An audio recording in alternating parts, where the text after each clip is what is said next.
दोस्तों, AI technology भी करेगा खेती और एआई से चलता हुआ ट्रैक्टर। तो चलिए आज हम आपको बताने जा रहे हैं खेती में इस्तेमाल होने वाली कुछ जबरदस्त मशीनों के बारे में, जिनके काम को देखकर आप पूरी तरह से हैरान रह जाएंगे। ये है फ्लेम वेंडिंग।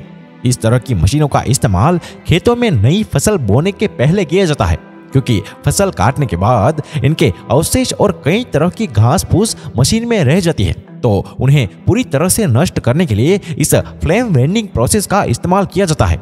इस फ्लेम वेंडिंग प्रोसेस में मिट्टी के ऊपर फ्लेम द्वारा हीट डाली जाती है, जिससे मिट्टी में मौजूद मॉइस्चराइजर तुरंत ही खत्म हो जाता है, जिससे सारा न्यूट्रिशन नई फसल को मिलता है। और ये है रैप 10। ये एक ऐसा प्लांट ट्रिमिंग मशीन है जो प्लांट्स को एक राउंड शेप देने का काम करती है। इस मशीन को प्लांट के ऊपर रखकर इन्हें आसानी से राउंड शेप में ट्रिम किया जाता है। यह एक इलेक्ट्रिक मशीन है जिसे ऑपरेट करना भी काफी आसान है। इस मशीन की ब्लेड को एडजस्ट भी किया जा सकता है। इस मशीन का इस्तेमाल गार्डन में प्लांट्स को डिजाइनर राउंड शेप देने के लिए किया जाता है। और ये है मॉडेलो A500 LS। यह एक बड़ा वाटर पंप है जिसे ट्रैक्टर से अटैच करके चला जाता है। इस तरह के वाटर पंप का इस्तेमाल नहरों से पानी को मोड़कर खेतों में डालने के लिए किया जाता है। इस पंप में पाइप का डायमीटर 1 फीट है, इसकी वजह से ये कुछ ही समय में काफी सारा पानी खेतों में पंप कर सकता है। और ये है राउंड बैलर मशीन। इस तरह की मशीनों का इस्तेमाल चारे की राउंड बैल्स बनाने के लिए किया जाता है। इस मशीन को ट्रैक्टर से अटैच करके चलाया जाता है और इस मशीन को चारे के ऊपर चलाया जाता है।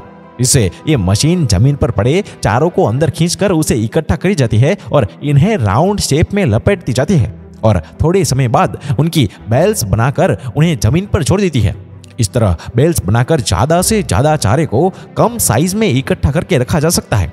और ये है टैंको 1320। ये भी एक कमाल की मशीन है जो चारे की बेल्स को प्लास्टिक फिल्म से रैप करने का काम करती है। यह मशीन सबसे पहले एक राउंड बेल को उठाती है और उसे गोल गोल घुमाती हुई चारों तरफ से प्लास्टिक फिल्म में रैप करती है। और अच्छी तरह से रैप करने के बाद इस मशीन में लगे ब्लेड से इस प्लास्टिक फिल्म को काट दिया जाता है और फिर इसे जमीन पर छोड़ दिया जाता है। इस तरह की प्लास्टिक फिल्म में रैप की हुई चारों की बेल्स को लंबे समय तक स्टोर करके रखा जा सकता है और जरूरत पड़ने पर इन बेल्स को खोलकर पशुओं को दिया जा सकता है। और ये है बेड फॉर्मिंग। इस मशीन का इस्तेमाल खेतों में मिट्टी के बेड बनाने के लिए किया जाता है। यह मशीन जमीन में एक उभरी हुई सतह का निर्माण करती है।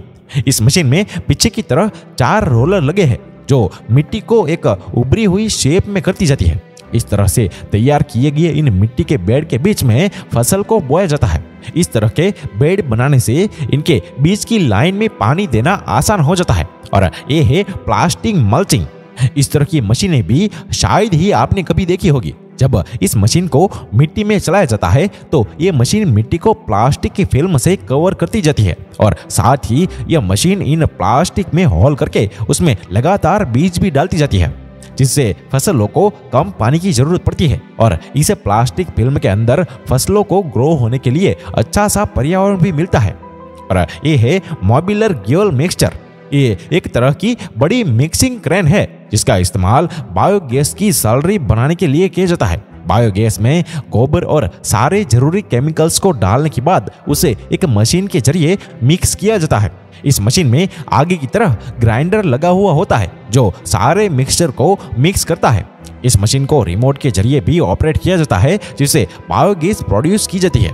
और ये है बिग वर्ड 747। और ये ट्रैक्टर दुनिया का सबसे बड़ा और पावरफुल ट्रैक्टर है। इस ट्रैक्टर की पावर देखकर आप पूरी तरह से हैरान रह जाएंगे। ये अकेला ट्रैक्टर 10 नॉर्मल साइज ट्रैक्टर के बराबर है। इस ट्रैक्टर की हाइट 14 फीट है और इसमें 1100 हॉर्स पावर का पावरफुल इंजन लगा है और इसमें पीछे की तरफ 21 हल लगाए गए हैं, जिसकी मदद से यह ट्रैक्टर 2 मिनट में ही 1 हेक्टेयर जमीन को खेड़ सकता है। और इसमें जमीन पर हल चलाते समय इनकी जमीन पर मजबूत ग्रिप बनाने के लिए इसमें ट्रिपल टायर भी लगा हुआ है। और ये है डिस्क क्लीनर। इस तरह की मशीनों का इस्तेमाल खेतों के बीच जाने वाली पानी की नहरों को साफ करने के लिए किया जाता है। हमेशा पानी से भरे होने के कारण इन नहरों के किनारों पर काफी कचरा इकट्ठा हो जाता है। इन्हीं को क्लीन करने के लिए इस तरह के बकेट्स का इस्तेमाल किया जाता है। ये बकेट्स जालीदार होते हैं, जिससे ये कचरे को पानी से अलग करके उन्हें किनारे पर लगाते जाते हैं और लंबे समय तक इन नहरों की सफाई न होने के कारण इनमें मिट्टी भी जमा हो जाती है। इसलिए मिट्टी को बाहर निकालने के लिए ड्राइजिंग पंप का भी इस्तेमाल किया जाता है। तो दोस्तों, आपको ये हमारी वीडियो अच्छी लगी हो तो इसे ज़्यादा से ज़्यादा लाइक करें, कमेंट करें और हमारे पेज में जाकर सब्सक्राइब या फॉलो करना ना भूलें। धन्यवाद।